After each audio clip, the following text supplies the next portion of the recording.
Judges and participants, please keep your cameras on and microphones should be on mute when not speaking.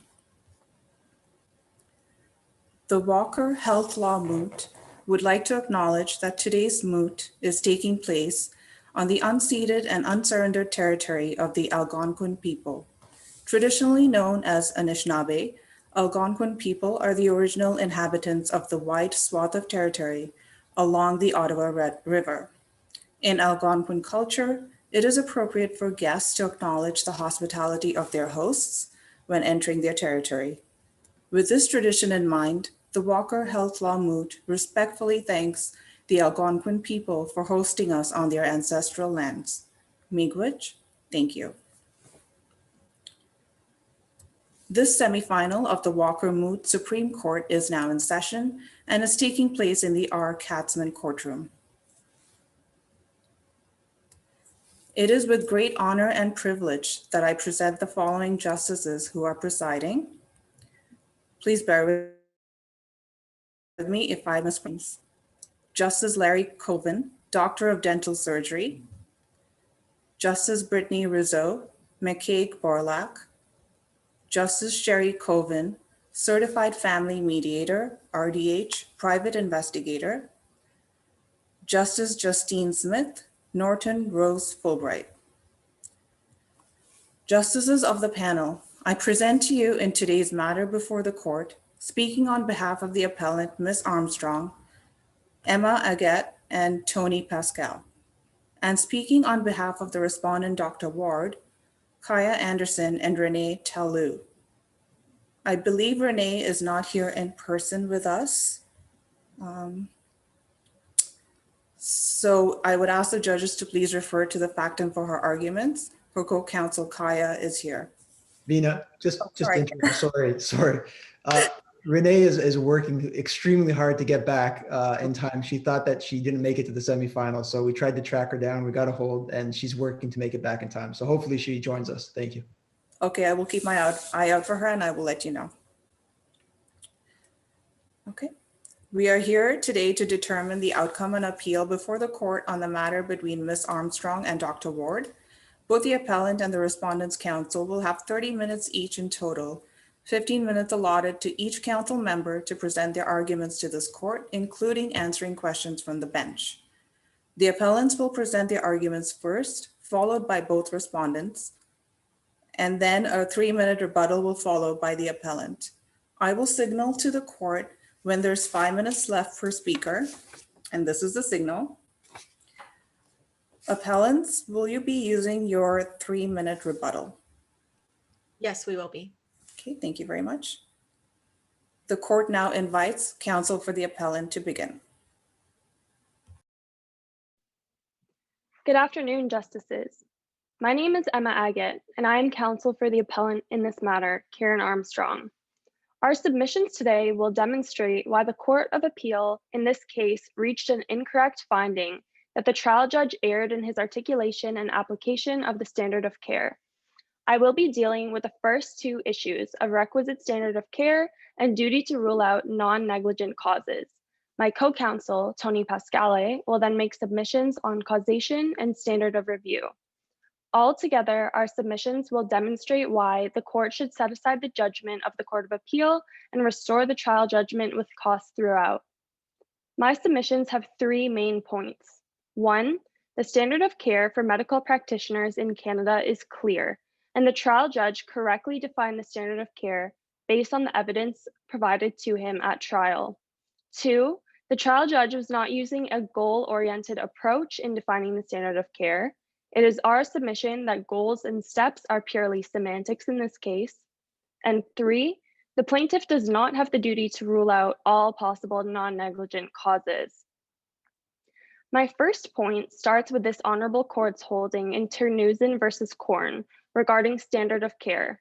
It is well settled that physicians have a duty to conduct their practice in accordance with the conduct of a prudent and diligent doctor in the same circumstances. In this case, the trial judge was asked to determine what that specific conduct would entail. Based on the expert testimony of 5 medical professionals, including Dr. Ward himself, the trial judge appropriately concluded that identifying, protecting, and avoiding direct contact or close proximity to the ureter are essential steps a surgeon must take in conducting a laparoscopic colectomy. The majority at the Court of Appeal found that the trial judge accepted Dr. Ward took reasonable steps to meet the standard of care and thus should have resulted in a finding of non-negligence. With respect, this is simply not true. The trial judge heard multiple expert witnesses and established steps required to meet the standard of care based off the testimony. The trial judge explained at paragraph 109 that he was satisfied Dr. Ward took steps during this laparoscopy to identify and protect the ureter. Took steps, not took all steps. This is because the trial judge had one more required step: identify, protect, and avoid direct contact or close proximity to the ureter. Close proximity meaning 1 to 2 millimeters. The trial judge rejected Dr. Ward's argument that he stayed at least 5 centimeters away from the ureter at all times. He provided 2 explanations as to why he rejected this argument, both completely supported by the evidence of the expert witnesses, which I will touch on later in my submissions. Moving to my second point, the majority at the Court of Appeal found that the trial judge erred in focusing on goals rather than the means to achieve goals in performing a colectomy. The majority found that the use of the word goal was inappropriate as it implies a standard of perfection, which my co-counsel will address during her submissions. We respectfully submit that the trial judge's use of the word goal is purely semantics. Goals, steps can be used interchangeably when describing what one must do in surgery. Of course, there are steps a surgeon must take in a specific surgery. Completing those steps successfully can be described as a goal of the surgeon. I'll echo Justice Van Rensburg in dissent when I say that throughout the trial, staying away from the ureter was consistently described by the witnesses as a step Dr. Ward should have taken and not his goal. This was clear at trial. My third and final point is that the plaintiff does not have the duty to rule out all non-negligent causes. This theory would create an infinite amount of duties on the plaintiff, from earthquakes to muscle spasms to the hospital losing power mid-surgery. If these non-negligent theories are not argued by the defendant, surely we can assume that it is because the evidence did not support that they occurred. Not to mention that in medical malpractice cases, the defendant is surely in the best position to bring forth non-negligent theories, considering that the plaintiff is often sedated and often doesn't have the expertise to know what is going on regardless. At trial, the defendant's expert witnesses submitted 2 possible non-negligent theories to how this type of injury could have occurred. They were both rejected at trial because the literature did not support them. There was no case available to demonstrate this ever actually happening. And as said by Dr. Colts, the ligature is a device that is used all over the world and has an excellent safety record.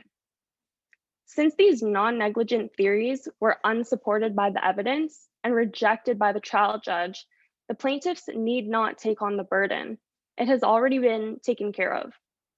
As for the new non-negligent causes suggested by the majority of the Court of Appeal, such as structures unexpectedly moving during surgery, I would remind this court that none of these potential non-negligent causes were mentioned at trial, only on appeal. This honorable court held in Danny Look versus Ainsworth Technologies that litigants are only entitled to one bite at the cherry and are required to put their best foot forward to establish the truth of their allegations when first called upon to do so. The trial judge rightfully assumed both parties had put their best foot forward. Counselor, I'm sorry, my sound had gone off. I couldn't interrupt you at the appropriate time. Could you please elaborate on the two situations that did not fall into the category of properly initiating this surgical performance? I'm not sure, unless they've been mentioned. I'm not aware of them. Of course. So there were 2 reasons why justice at the trial level rejected the non-negligent theories, but I can explain the non-negligent theories to you. So it was Dr. Ward held that he never came within the 1 to 2 millimeters of the ureter. He explained that this burn happened from 5 centimeters away. So the ligature, it's 2 prongs, and they have an electric current that goes between the 2 of them. And in the medical literature, there has never been a case where a burn could happen from 5 centimeters away. There's only been times where a burn has occurred within the 1 to 2 millimeter radius. So this is why the trial judge, rejected his argument, because there was no evidence supporting so. And as I mentioned earlier, Dr. Colt said, the ligature is a tool that's used all over the world and has an excellent safety record. So surely if it was possible to burn structures from 5 centimeters away, we would have seen such a case. Right. So were there any cases ever that were, categorized as having been due to a burn at 5 millimeters away? In other words, had this ever occurred before? Like when they establish a figure of 1 to 2 millimeters, and somebody says they were 5 millimeters and they were able to burn the tissue, has this ever occurred before? Is this a singular episode from that one individual? So, sorry, Justice, Dr. Ward was actually contesting that he was 5 centimeters away, not even 5 millimeters. 5 centimeters, is a lot more of a stretch than 5 millimeters, obviously. Like I said, there has only been evidence supporting burns within the 1 to 2 millimeter range. We've never seen any from 5 centimeters away. Right. Counsel. Thank you, Counselor. Sorry to interrupt there, Counsel. I'm just wondering if there's any evidence that the colon is actually anatomically normal, and if that would change your analysis here. Thank you, Justice. So yes, at the trial level, they actually did mention this. So Miss Armstrong did have an anatomically normal colon. She wasn't getting it removed for reasons of like inflammation or anything. It was more just like stomach pains, but it wasn't caused by the colon. Her colon was anatomically normal. So there is obviously a percentage that the ligature could damage the ureter. And that percentage is 0.15 to 0.16%. And those are in cases where one's colon is not anatomically normal. Those are in cases when the colon has, inflammation. So that's why in this case, it's, it must be even less than that 0.15% because she had an anatomically normal colon. There shouldn't have been a reason why he came within that 1 to 2 millimeter range. Thank you, Counsel. Thank you.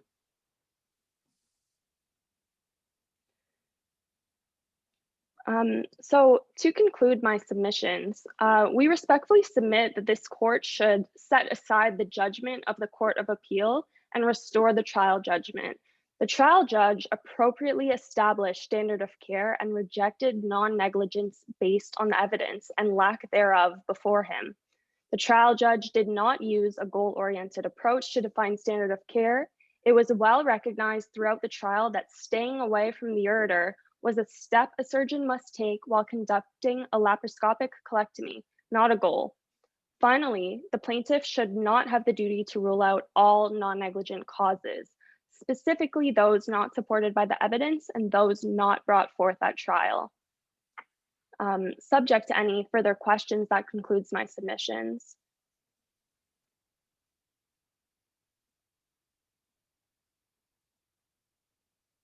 Thank you, Justices. I will now pass the floor to my co-counsel, Tony Pascale. Thank you. Good afternoon, Justices. My name is Tony Pascale, and I will be dealing with the second 2 issues on causation and standard of review. I have 2 points on my submission.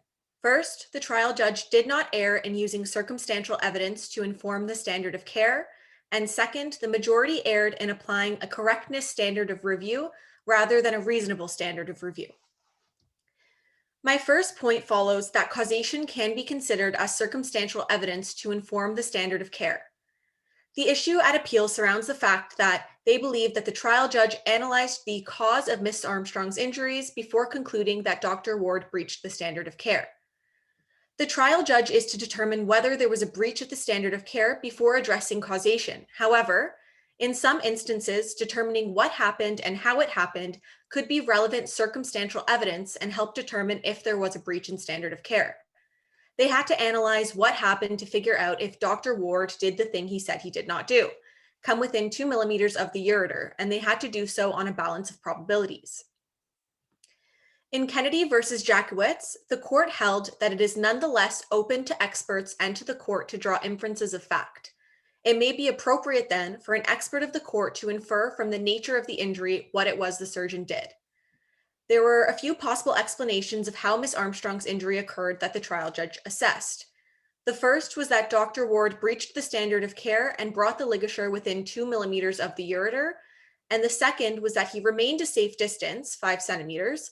However, scarring occurred and traveled through the abdomen, causing damage to the ureter. These causes imply a different explanation of Dr. Ward's actions during surgery. Considering these potential causes, the trial judge had to rely on the outcome of the case, looking at the nature of the injury to determine if Dr. Ward met the standard of care. Yes. Can we go back to basics here just for a brief moment? I'm wondering if you can explain the difference between factual causation and legal causation and how that distinction applies to the case at bar. Yes, absolutely. Thank you, Justice. So in this case, the issue at appeal was that they did not agree with the definition of standard goal versus step. So the issue became that the Court of Appeal believed that the trial judge was giving the Dr. Ward a standard of perfection, which was simply not true. So this was an issue of fact. It was never an issue of the legality surrounding it. It was an issue of the trial judge's assessment of fact. Thank you, counsel. So these potential explanations are simply theories that are not found within academic literature. With respect, the court's role is not to hypothesize about explanations not within evidence. The court must consider the evidence on a balance of probabilities, which is what the trial judge did.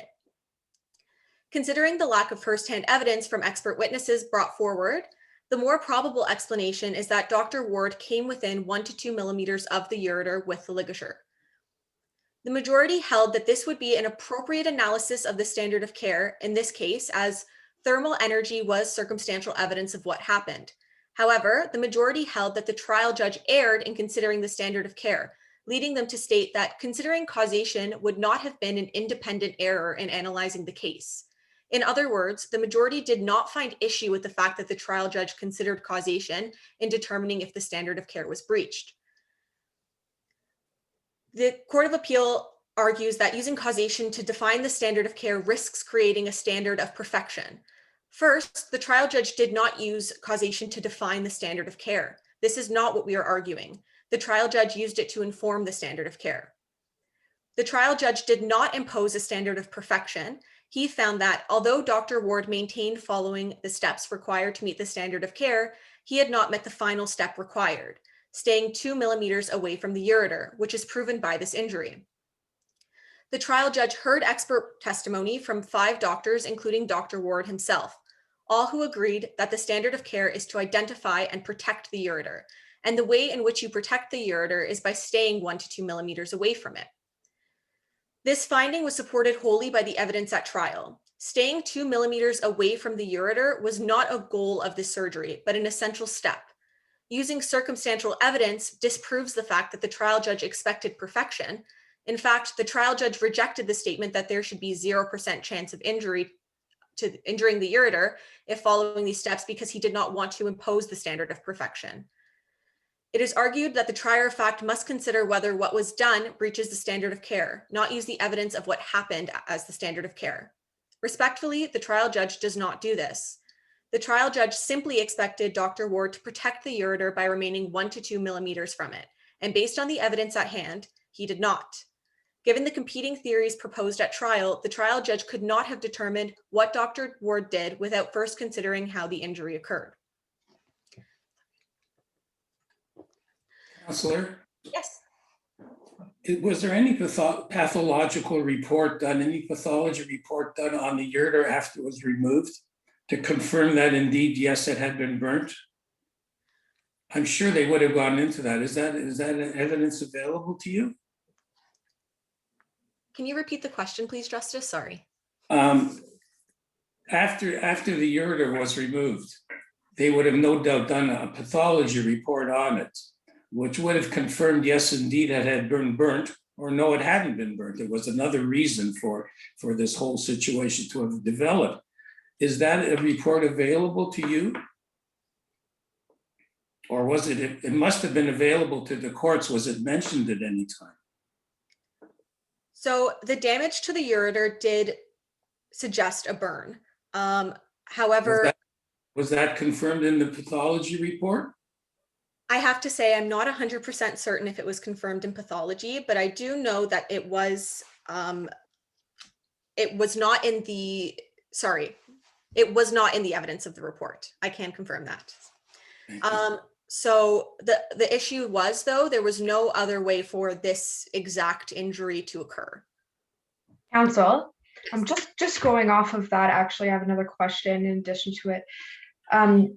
My issue is that Dr. Ward said at trial that he can't say for certain that he didn't touch the ureter because there was a time period where he couldn't always see everything that was happening during the surgery. So if he doesn't know for sure himself that he actually touched the ureter, how do we have evidence that he did? So it is true. Dr. Ward is not sure if he touched the ureter because the ureter was not always in frame of the camera. However, all of the doctors, including Dr. Ward himself, did testify that consistently checking back and seeing where the ureter is to make sure that it is in a safe place is part of the procedure of the surgery. So Dr. Ward should have been able to know where the ureter was at all times, even if it was not necessarily in the frame.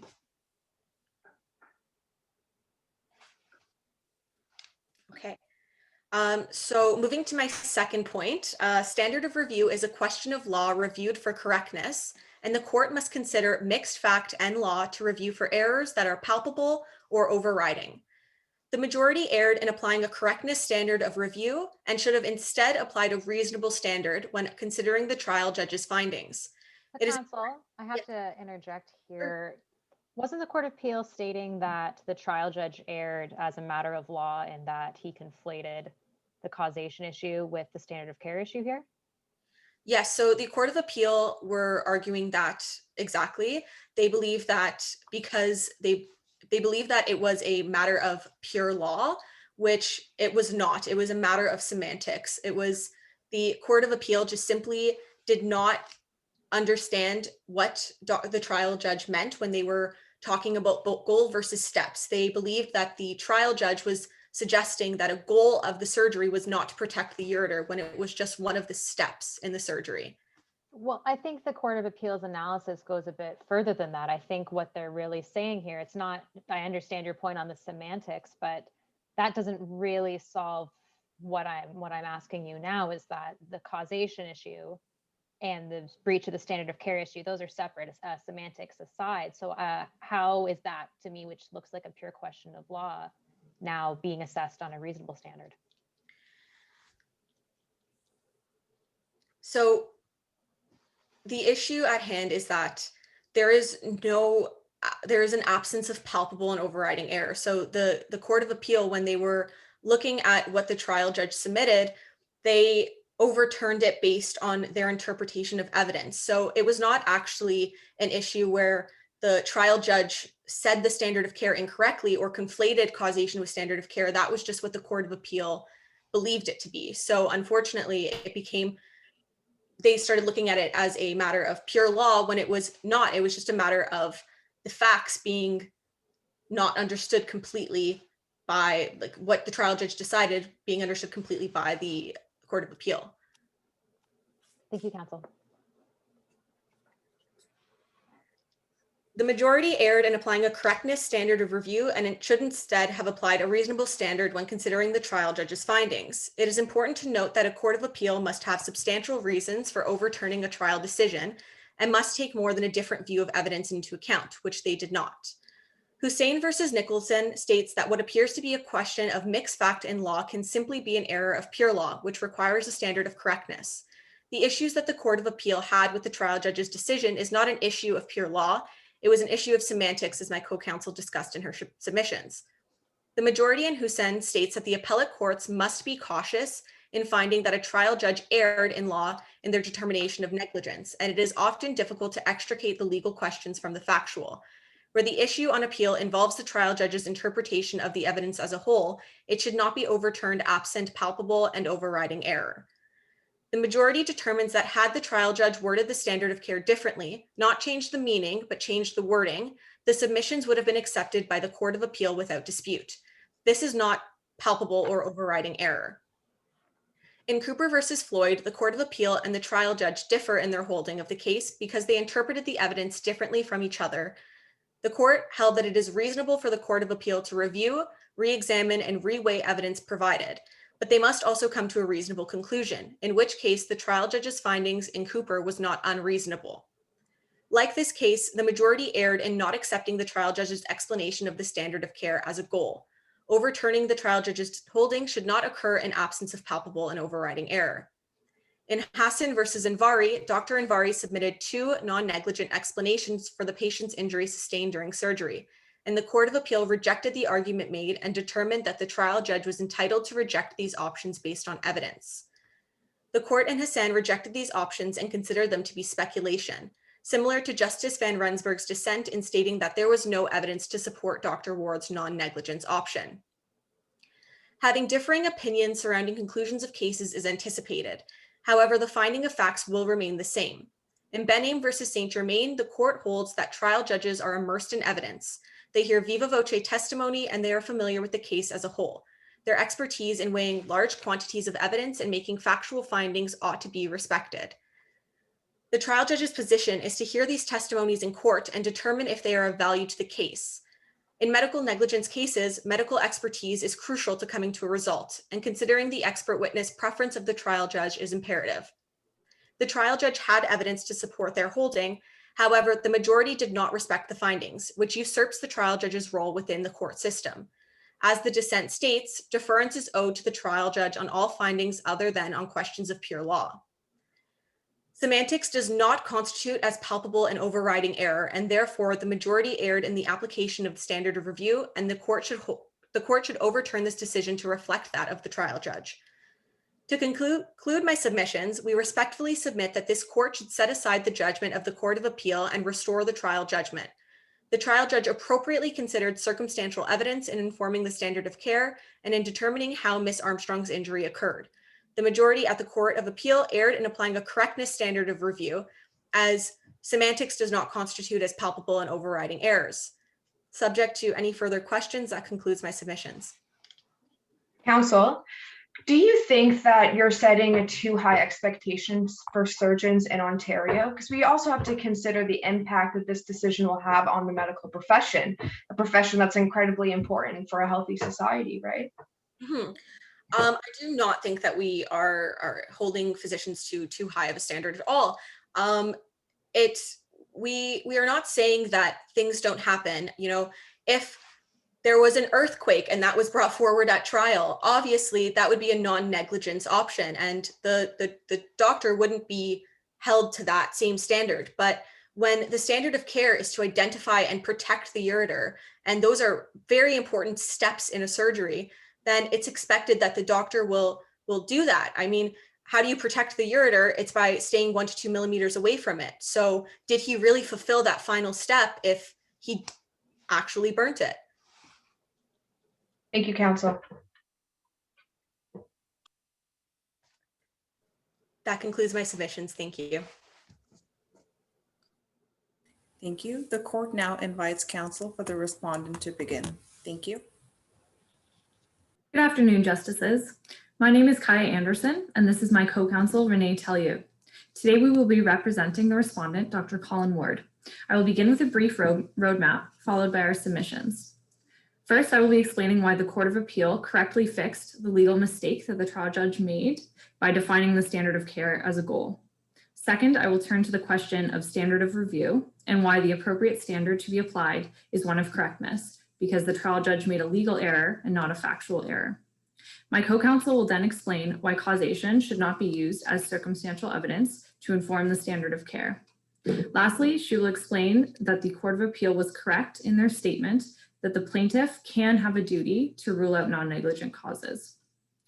So beginning with the standard of care, first I will explain how the judge erred and created a standard of perfection and why the Court of Appeal was correct in rectifying that error based on the relevant case law. Second, I will clarify why the issue of staying away from the ureter is a goal and not a step and not simply semantics. Lastly, I will shed light on why the court must remain extremely cautious in not implementing a standard of perfection in medical negligence cases. So first, at issue is whether the trial judge applied a proper standard of care to determine whether Dr. Ward fulfilled his duty to Ms. Armstrong.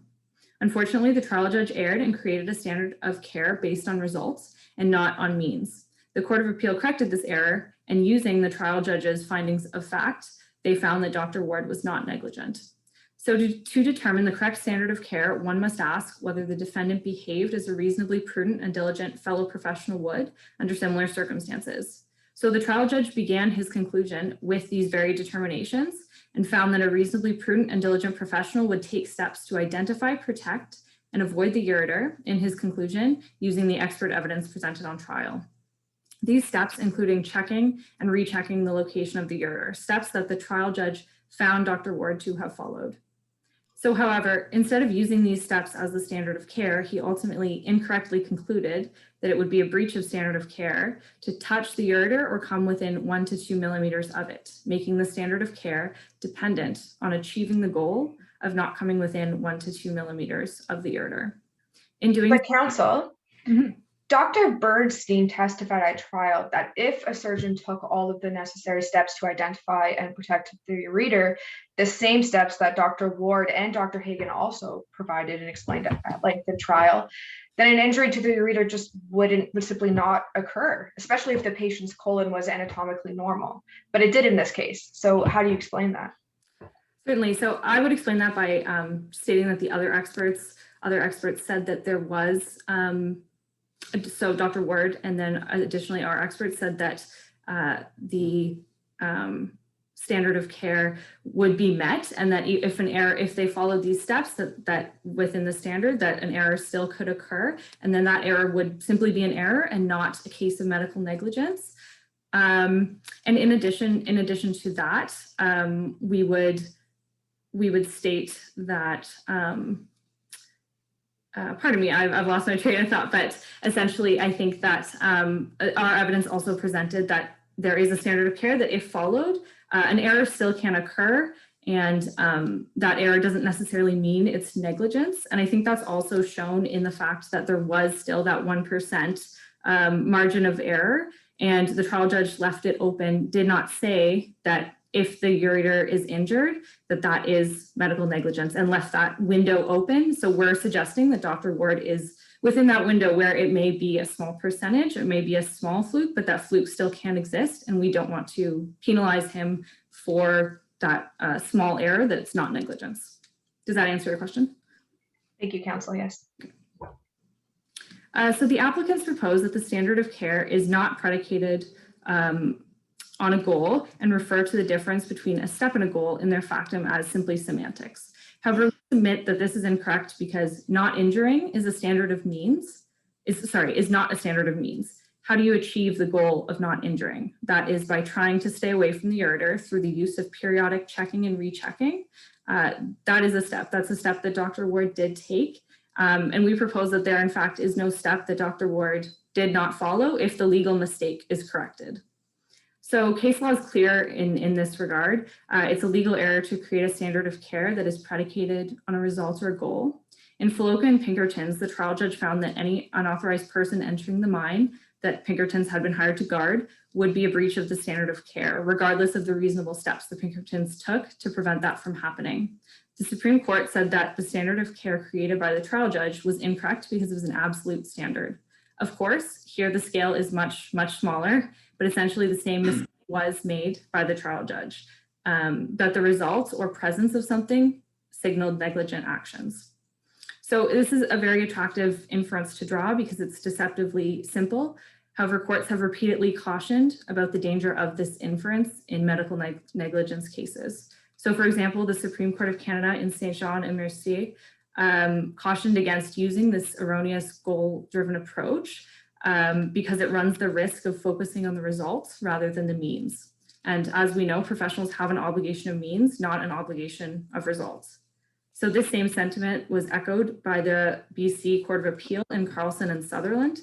And in Carlson, the facts were quite similar to our case.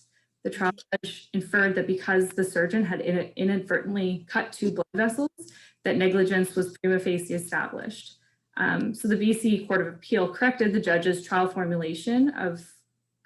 formulation of the standard of care and reversed that finding. Counsel, would your analysis be any different if Dr. Ward injured Ms. Armstrong's lung during the surgery rather than the ureter? I think our analysis might be slightly different because that is quite a big mistake that it may not take as many experts, as much knowledge to kind of know that error it could only be the cause of negligence. I'm not, unfortunately, too familiar with how I guess that could happen in a case that wasn't just a case of negligence. So I think our analysis would change, but we submit that that is not what's occurring here. And this was just to do with the standard of care for this specific surgery, and the Dr. Ward did follow those steps. So it did not prima facie signal any negligence just by nature of the injury existing. Counselor, Mm-hmm. it troubles me that the procedure, which is 99.1% successful or thereabouts, that's incredibly good odds. But nonetheless, there's a small percentage that failed. Without identifying that small percentage, what happened during that small percentage, and seeing possibly what the doctor's routine, how it fit into that one small percent, you can't really say that wasn't negligent on his part or on the part of anybody who participated in that 1%. You just can't say 1%. You have to say what happened in that 1%. And now that I know what happened in that percent, how does his procedure fit into that? So I think it's incumbent upon the participants involved to find out what happened before you can decide on negligence or not. Because what he performed could have fit into that 1% and was an unsuccessful result, and then could be proved to be possibly negligent. Not necessarily so, but possibly.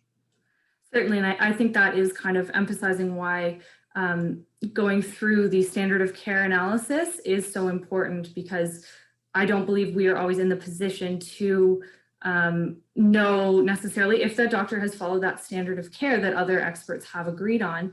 Then we don't know that we can't kind of, I think, make that leap to saying that it's negligence if that doctor has fulfilled that standard of care. So I think that's kind of emphasizes why it is so important to establish the standard of care before we even start looking into those percentages. Thank you. So my co-counsel will be expanding on dangers of hindsight bias in her submission, but I think it's important to remember here that we are here to assess the means of Dr. Ward and not work backwards from the injury. So like the applicants have stated and was stated in the factum, this was surgery 101, but we cannot assume that a medical error cannot happen, or else that is a standard of perfection. And additionally, as patients, we are all warned of the risks of undergoing these procedures, just as Dr. Ward warned Ms. Armstrong. And the Medical Legal Handbook for Physicians in Canada reminds us again that untoward results may occur in medical procedures, even when the highest degree of skill and care have been applied. The law does not demand perfection. So subject to any questions, I will be turning to the issue of standard of review. So I'll just begin with a brief roadmap. First, I will explain why the applicable standard of review for the issue at hand is correctness. And second, I will explain why this is a legal error and not a factual error or a question of mixed law and fact. Third, I will show that the Court of Appeal did indeed apply the correctness standard properly. So to begin, the applicable standard of review for a legal error is correctness. The issue at hand is an error of law, that error being that the trial judge erred in defining the standard of care that Dr. Ward had to meet and improperly established a standard of perfection. It's clear from the case law that the appropriate standard of review for a legal error is correctness, and the authority for this was mentioned by the applicants, Housen and Nicolason. So also citing Housen, the applicants have proposed that this issue is one of mixed fact and law, subject to a review of overriding and palpable error. So we submit that this is incorrect, an incorrect interpretation of the issue at hand. The issue is a legal error because it involves the legal component of the standard of care, not the factual findings of the trial judge, which would make it an error in fact. So the factual findings of the trial judge have been respected and shown deference upon appeal. The Court of Appeal even stated that if the error in the legal standard was corrected, using the factual findings of the trial judge, Dr. Ward would be found not liable. So questions of mixed fact and law are questions about whether the facts satisfy the legal tests. Here, the question is about the legal test itself and the legal standard. So Housen highlights that what appears to be a question of mixed fact and law can be a purely legal question in the circumstances of a negligence finding that rests on an incorrect statement of a legal standard. So simply put, the legal error being corrected rests within the standard of care, not the application to the facts to a correct standard of care.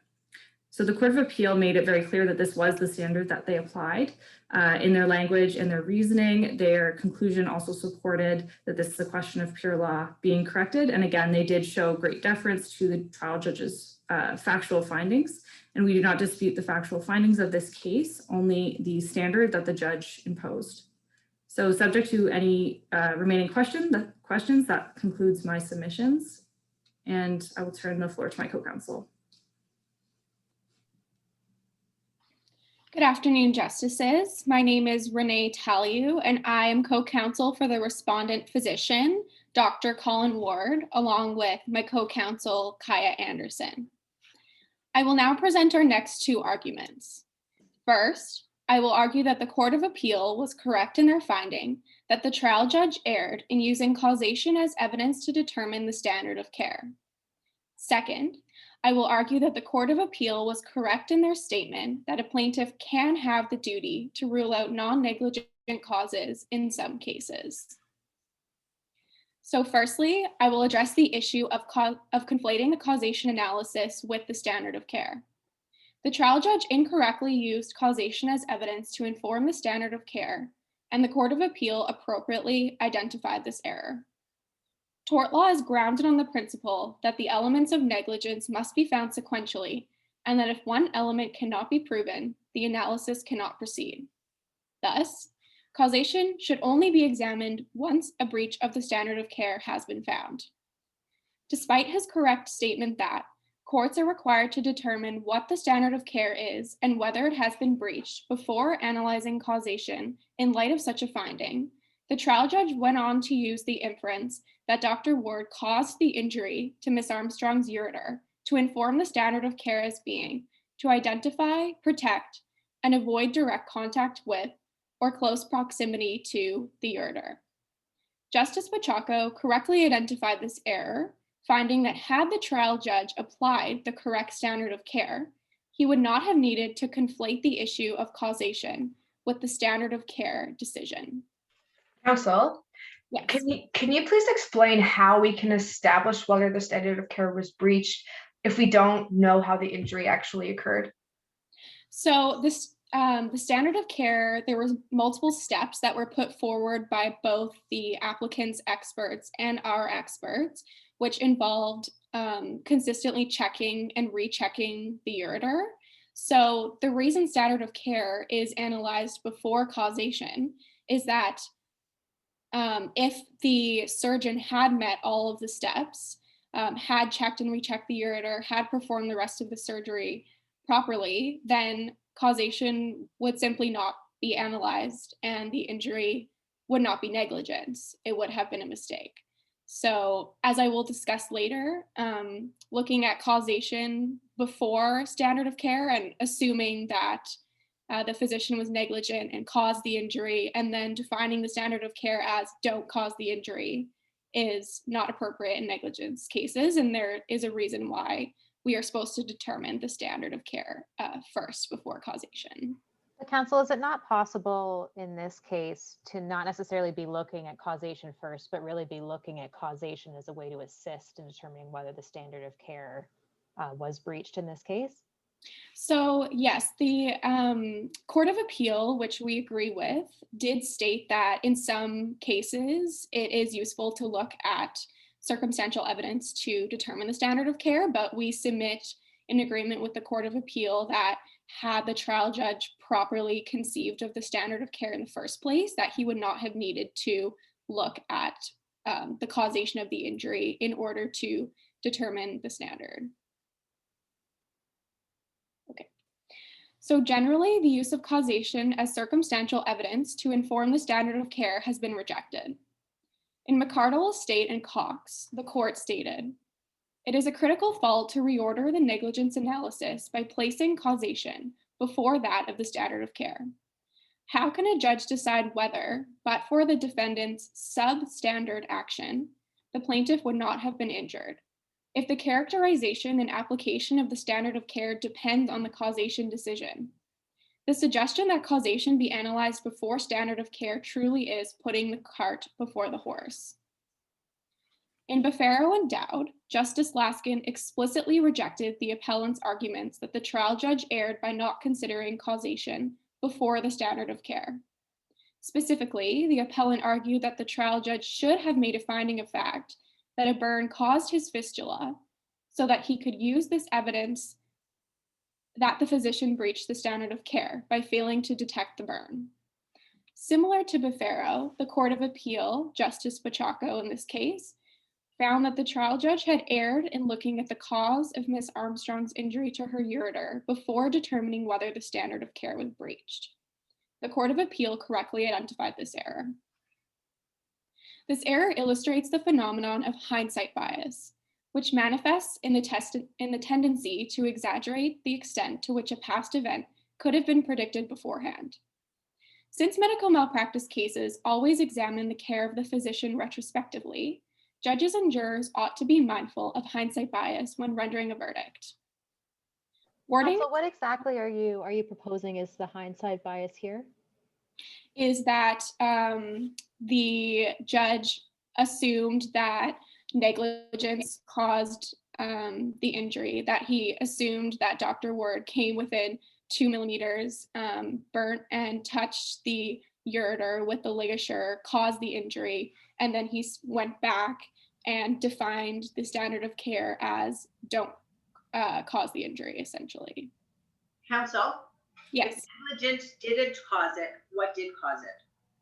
So our next argument is that in this case, the duty to bring up other potential non-negligent causes would have fallen on the plaintiff, and I will get to that in a second. So I'd be happy to take questions about that argument when we get to it and just finish up on hindsight bias, or else if you prefer, I can skip to that argument now. Your call. Okay. Go ahead, continue. Okay. So warnings of hindsight bias are well established in the jurisprudence. In Johnson and Hatter, the court stated that the injury itself cannot be a factor used to dictate a finding of negligence, because even though the injury occurred, it could have occurred when the surgeon was using the utmost care. And it is the level of care that is at issue in a malpractice case. In Terneuzen and Korn, Justice Sapinka emphasized that courts must not, with the benefit of hindsight, judge too harshly doctors who act in accordance with the prevailing standards of professional knowledge. For the trial judge to use the injury to Ms. Armstrong's ureter as evidence Dr. Ward breached the standard of care was also contrary to the warning in Lapointe and Hôpital Gardeur that courts should be careful not to rely upon the perfect vision afforded by hindsight. Otherwise, the doctor will not be assessed according to the norms of a reasonable physician in similar circumstances, but rather will be held accountable for mistakes that are apparent only after the fact. This error was also similar to the one identified in Saint-Jean, where the Supreme Court upheld the Court of Appeals finding that the trial judge erred in using the injury to define the standard of care. Here, the Supreme Court stated that whether a specific positive act or an instance of omission constitutes a fault is to collapse the inquiry and may confuse the issue and run the risk of focusing on the result rather than the means. As my co-counsel stated earlier, professionals have an obligation of means, not results. The error in this case occurred when the trial judge conflated the standard of care and causation analyses, using the result to define the standard. The trial judge used the injury to the ureter, which he said was caused by the ligature, to simply define the standard as, don't injure the ureter with the ligature. I will now be turning to the issue of the duty to rule out non-negligent causes. The Court of Appeal was correct in their statement that the burden to rule out non-negligent causes can fall to the plaintiff. I'd first like to point out that we aren't presenting this argument in an attempt to overturn the long-standing rule in Fontaine that the burden of proof to rule out non-negligent causes falls to the defendant in the vast majority of cases. Instead, we merely agree with the Court of Appeal's finding that in specific situations, such as when a trial judge chooses to proceed on the basis that only negligence could have caused the injury in question, this burden falls to the plaintiff. In the case at hand, the application of this finding is somewhat complicated, as if the trial judge had properly conceived of the standard of care, the plaintiffs would not have had the duty to rule out non-negligent causes. But because the trial judge chose to proceed on the basis that only negligence on the part of Dr. Ward could have caused the injury to Ms. Armstrong, he would have needed to rule out other possible non-negligent causes first, which should have been advanced by the plaintiff. This way, was there not some analysis by the trial judge as to other causes, and he specifically rejected those potential other causes? So in my understanding, I could be incorrect, but these causes were not actually advanced as serious potential causes. Rather, they were more of a brief comment from the trial judge as to speculation. I believe it was dexterity and I'm not familiar with the other one, but these weren't actually causes that were advanced and had experts testify as to them. They were just sort of a side comment from the trial judge. So no one testified specifically on those potential events as other causes, to your knowledge? Is that right? To my knowledge, no. So the appellants make the argument. Oh, yeah. Sorry, counsel. So the thing that I'm having issue with is that the surgeon is really the only one in the operating room that could lead any evidence to explain what went wrong, right? So shouldn't the burden be on Dr. Ward, who was present, to explain other possible non-negligent causes? Because from my understanding of the facts, Miss Armstrong was under general anesthetic, so she wouldn't know what was going on either. So that would be just an impossible burden to meet for a plaintiff. Mm-hmm.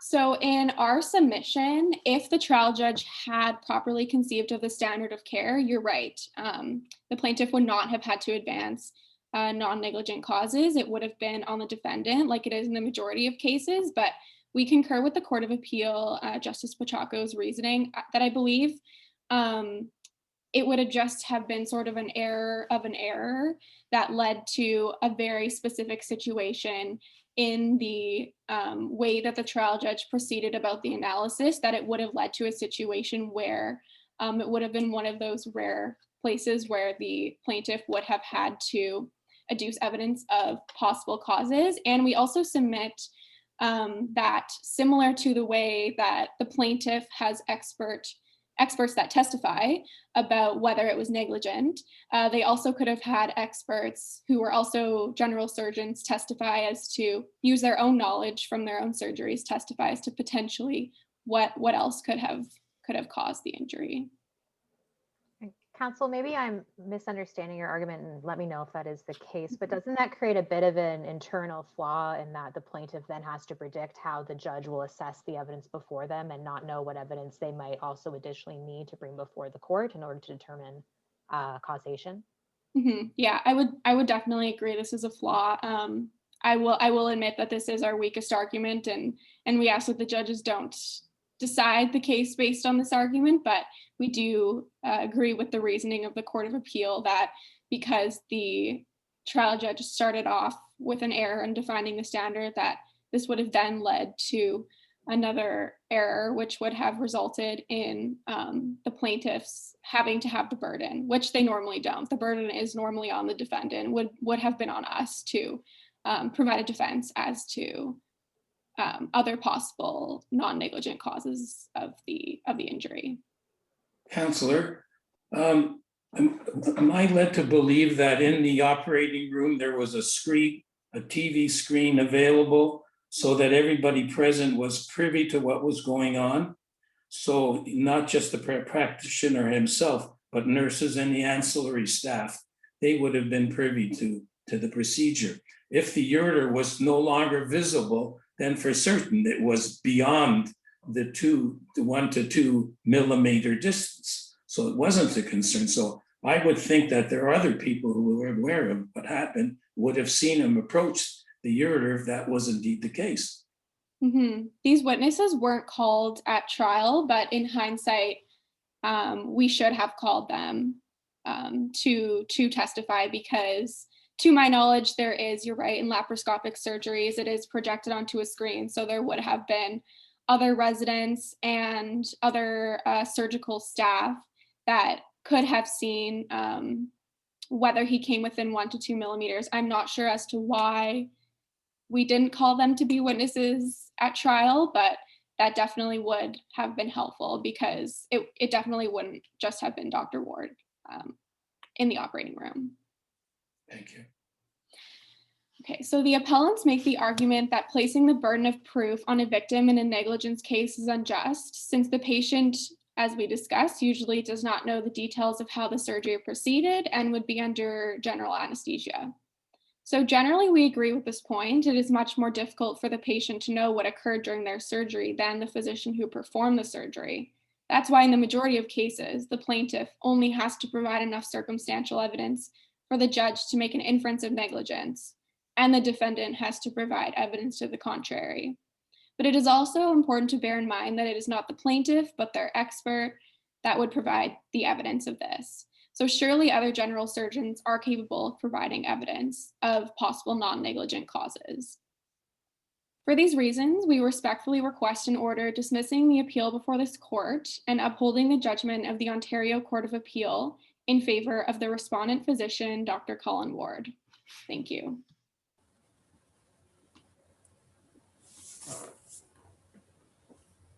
Thank you. The court now invites counsel for the appellant to begin their optional 3-minute rebuttal. Hello again, justices. Thank you. So one of your justices asked, doesn't the trial judge's findings set too high of a standard on surgeons and doctors in Canada? Like, isn't this a bad precedent to set? I would like to point out that if the Court of Appeal decision is upheld, I would like the court to imagine what a dangerous precedent this would set for plaintiffs in medical negligence cases. Doctors arguing they tried their best to avoid damage would be good enough to deem them non-negligent. Plaintiffs are already at a disadvantage in medical malpractice cases as it is. So imagine how hard it would be for them to prove negligence after such a holding. Second, I would like to reiterate the submissions of myself and my co-counsel when I say the trial judge was not imposing a standard of perfection.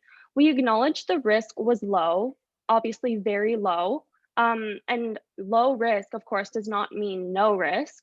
But when the defendant cannot show the court a non-negligent reason that aligns with the damage and that is supported by evidence, how can the trial judge possibly accept such an argument?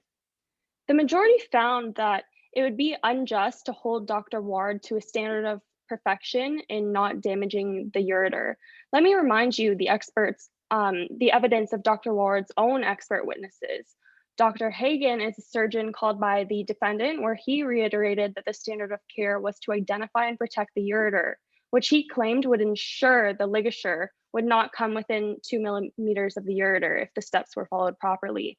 Dr. Robinette is a urologist who testified on behalf of Dr. Ward, stating that the standard of care required Dr. Ward to find the ureter and stay far away from it to not damage it. Additionally, what this court has held in regards to circumstantial evidence, as my friends agreed, is that the plaintiff obviously does have the burden to prove negligence. They must bring forward proof, and the defendant must then present evidence negating the plaintiff's evidence. Then, based on the available direct and circumstantial evidence, the trial judge has the discretion to decide whether the defendant's evidence actually does negate the plaintiff's. Simply put, in the case at bar, the trial judge did not find that it did, and he had every authority to make this finding. Finally, with respect to semantics, steps, goals, outcomes aside, no one ever submitted that not damaging the ureter was the outcome of a laparoscopic colectomy. Of course, that wasn't the outcome. The outcome was to remove the colon. Protecting the ureter was a step in this process. If this was a pure question of law, not fact, as our friends submit, a new trial should have been ordered. The trial judge's findings should not have been overturned. This concludes my right to reply. Thank you very much, Justices. Thank you, everyone. This concludes the matter of Armstrong and Ward. If I could please ask that the judges submit their score sheets as per instructions you've received previously. Thank you once again. This semifinal of the Walker Moot Supreme Court is now concluded. Thank you very much. Thank you.